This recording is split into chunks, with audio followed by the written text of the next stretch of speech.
स्वल्पस्नायुवसावशेषमलिनं निर्मांसमप्यस्थिगोः श्वालब्ध्वा परितोषमेति न तु तत्तस्य क्षुधः शान्तये सिंहो जम्बुकमङ्कमागतमपि त्यक्त्वा निहन्ति द्विपम् सर्वः कृच्छ्रगतोऽपि वाञ्छति जनः सत्त्वानुरूपं फलम् सत्त्वानुरूपं फलम्।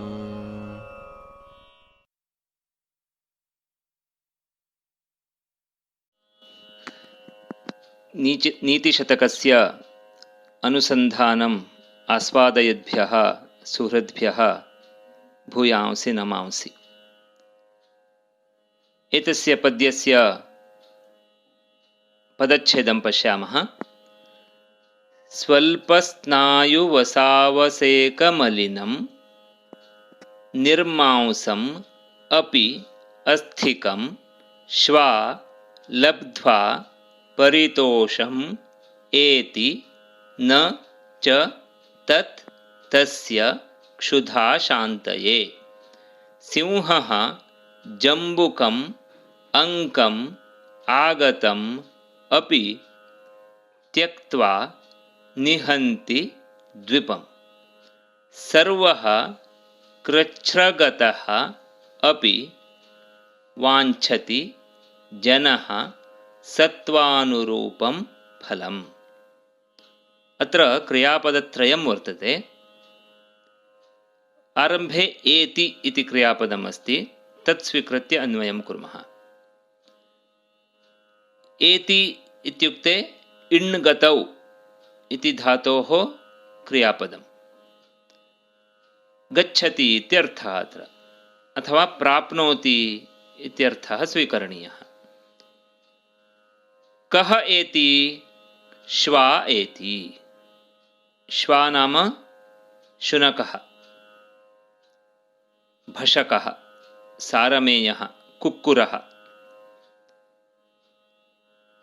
कुक्कुरः अथवा श्वा किम् एति अथवा कम् एति? श्वा परितोषम् एति। परितोषः नाम सन्तोषः, आनन्दः। श्वा परितोषम् एति।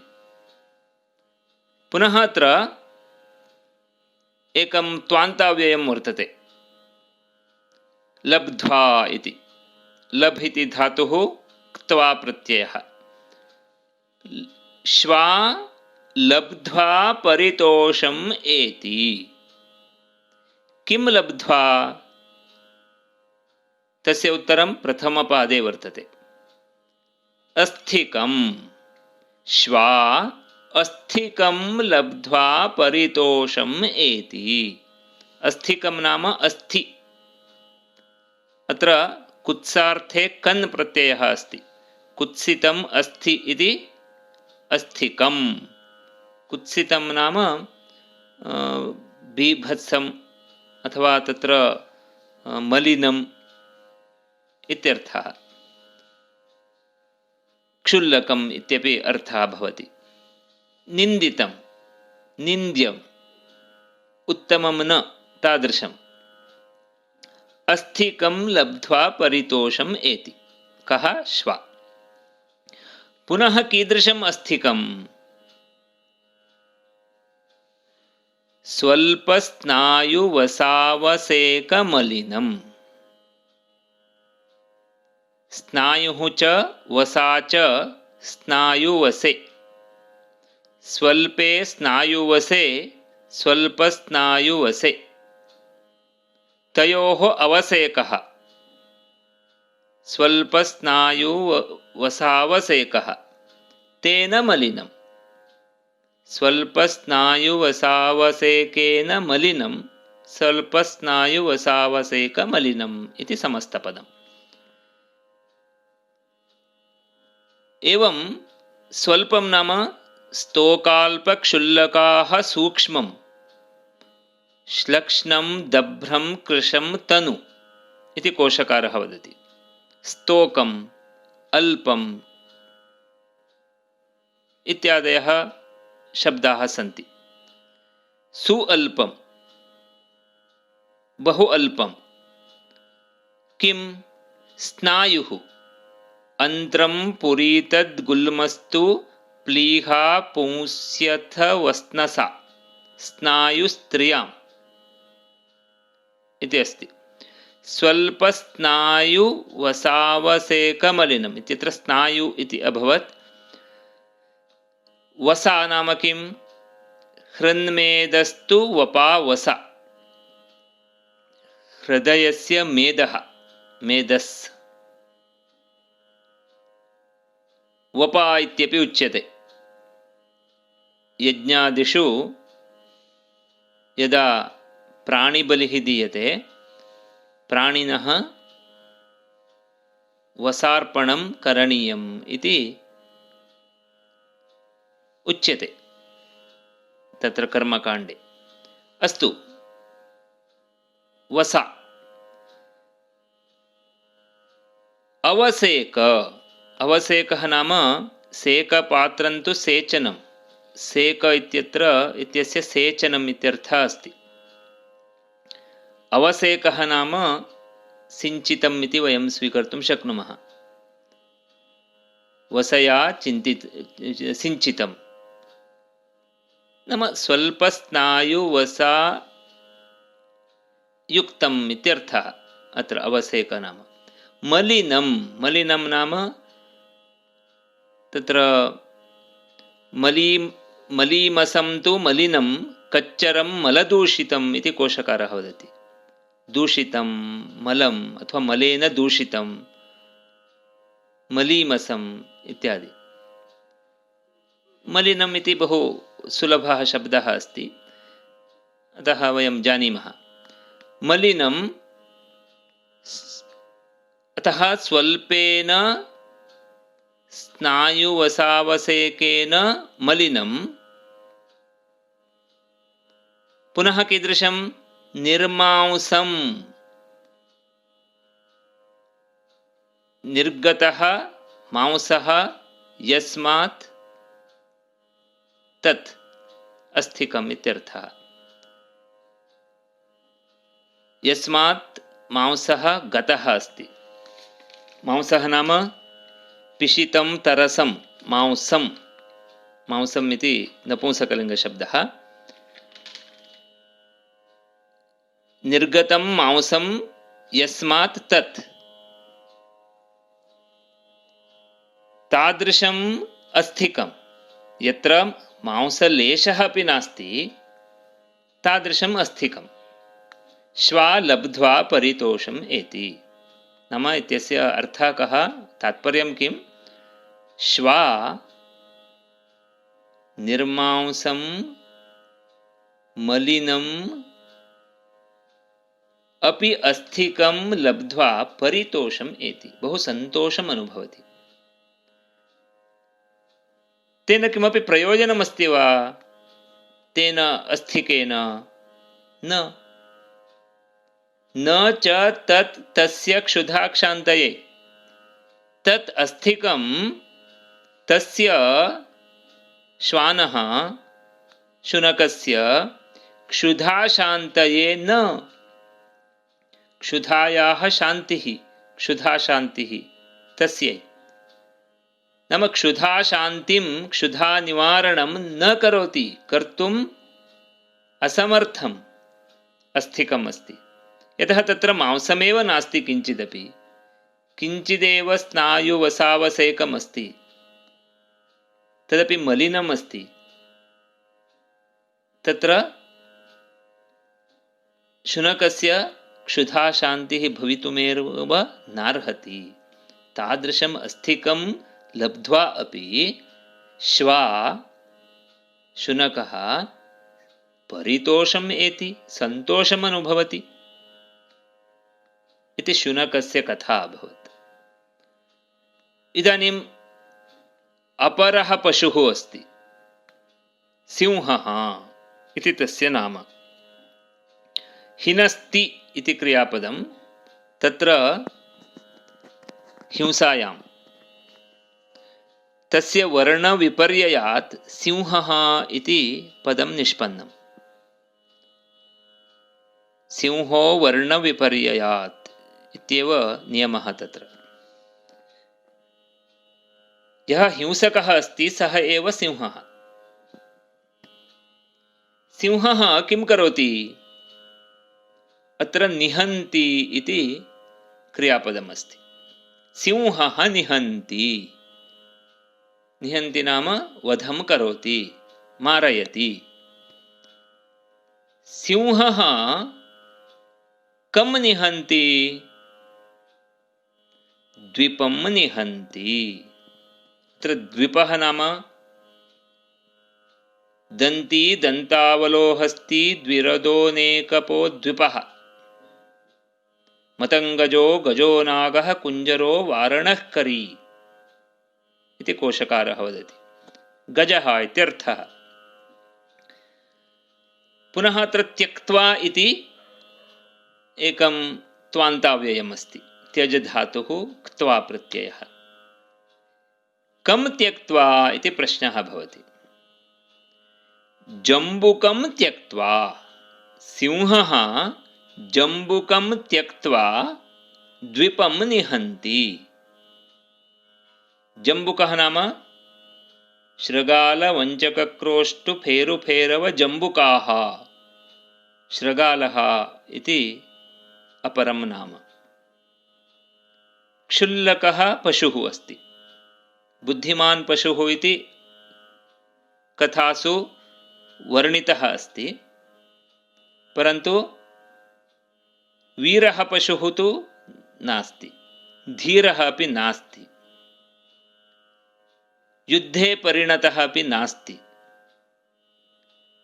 सिंहः यदि आक्रमणं करोति तस्य विरोधं कृत्वा युद्धं कर्तुं तु न शक्नोति। बलहीनः पशुः। तादृशः पशुः अङ्कम् आगतम् अपि इति अस्ति अत्र। अङ्कम् आगच्छति चेदपि, अङ्के आगत्य उपविशति चेदपि उत्सङ्गचिह्नयोरङ्कः। उत्सङ्गः, उत्सङ्गे आगत्य उपविशति चेदपि सिंहः किं करोति? त्यक्त्वा। तादृशं जम्बुकम् अपि त्यक्त्वा द्विपं निहन्ति। अन्विष्य निहन्ति। द्विपः स्वयं न आगच्छति सिंहस्य समीपं।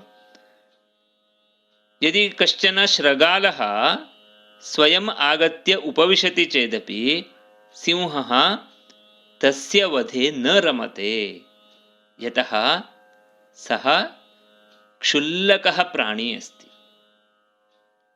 सिंहस्य आसक्तिः कुत्र? गजस्य वधे एव आसक्तिः तस्य।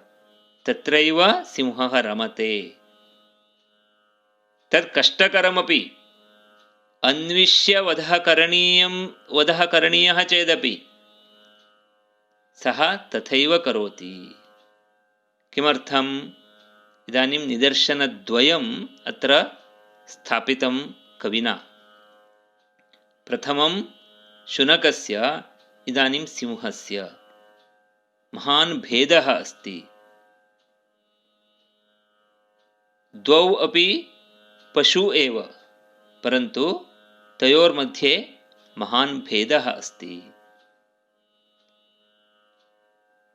तत्र अन्तिमपादे सामान्यवचनं लिखितवान् अस्ति कविः। सर्वः कृच्छ्रगतोऽपि वाञ्छति जनः सत्त्वानुरूपं फलम्। जनः वाञ्छति। वाञ्छति नाम इच्छति। जनः मनुष्यः अथवा व्यक्तिः इच्छति। किम् इच्छति? फलम् इच्छति। कस्यापि कार्यस्य फलम् इति वयं स्वीकुर्मः। अथवा किमपि पारितोषकं वा अथवा किमपि प्राप्तिः। फलं नाम कापि प्राप्तिः अथवा कस्यापि प्राप्तिः तदेव फलं। फलम् इच्छति जनः, परन्तु कीदृशं फलम् इच्छति? सत्त्वानुरूपं फलम् इच्छति। सत्त्वं नाम किं?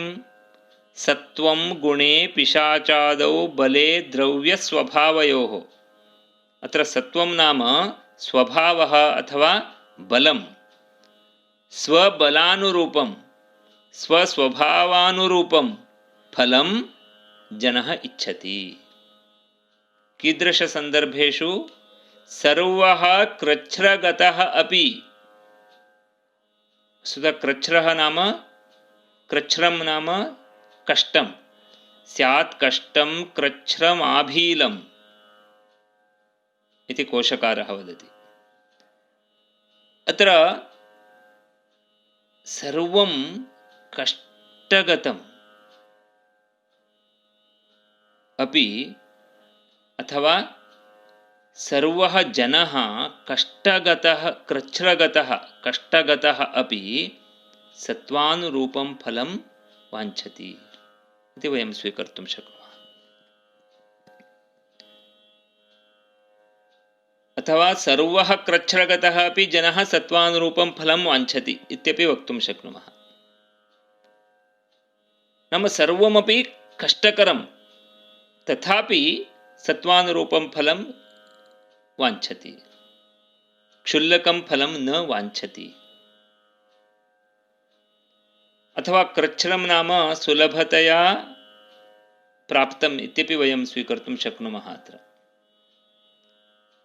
सुलभतया प्राप्तं चेदपि जनः तन्न वाञ्छति, सत्त्वानुरूपं फलमेव वाञ्छति। तात्पर्यम् एतावदेव, जनः